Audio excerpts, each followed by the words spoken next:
अस्सलाम वालेकुम रहमतुल्लाहि व बरकातहू जी। मैं करी थी अपने यूट्यूब चैनल तीक रफीक टीवी तो अज तुहानू बकरा दिखाने जोड़ा साडा माशाअल्लाह वो बकरे का बच्चा वा। ये तकरीबन है जी 24-25 दिन का। तो माशाअल्लाह ये बकरा जोड़ा वा एक्टिव आ। इस बकरी का जी बकरा क्रॉस कराई असी अपने बकरे तो। तो ये माशाअल्लाह जी हुण पट्ठे भी खान लग गए, सेहतमंद आ, एन पूरा एक्टिव है। देखो खूबसूरत है। इन्हां दा तरीका यही है जी, ये सूई तो सर्दी नूं ते बहरहाल असीं इहनूं इन्नी इंदी ओह कीती केयर कि इहनूं रात नूं डेली जिहड़ा वा तिलां दा तेल देईदा वा। दूसरा ये है कि इन्हां नूं पहलां कालक ड्राप ते ग्राई वाटर वो हुंदा पेट दे दर्द तो, यानी कि इन्हां वास्ते ना ठीक रहिंदा। पेट का दर्द होवे, बुखार वगैरह होण तो हुण माशाअल्लाह पट्ठे खान लग गए, बिल्कुल एक्टिव आ।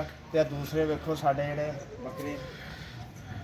बकरियां आ जी बकरी माशाअल्लाह ये सूण वाली है। इहनूं तकरीबन 3.5 महीने हो गए। ये भी माशाअल्लाह सूण वाली है। ते आ बकरी तुहानूं दिखाउने आ बकरी है जी। इन्हें माशाअल्लाह 2 लेले दिते, थन चड्डे दी सोहनी है माशाअल्लाह। इनकी तैयारी यही है जी कीती असीं इहनूं दिंदे रहे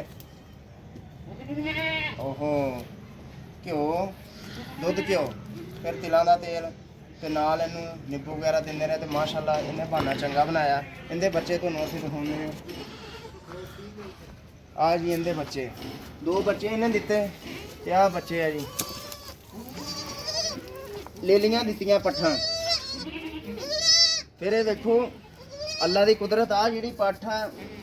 ये जो असीं आए सूई पई सी बकरी रात में, इनू असीं अग उग सकाई तो ये माशाअल्लाह ने माँ का दुध पीता।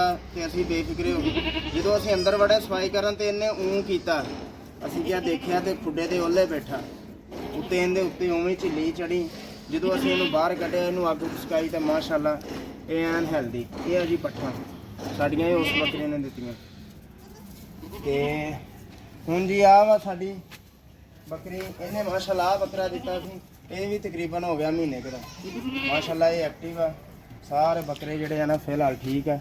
ऐसी अज साडी वीडियो। ते आ जिहड़ा साडा फौजी है जी, ये माशाअल्लाह ये सारे जिन्ने भी बच्चे हैं ना इंदे ही है।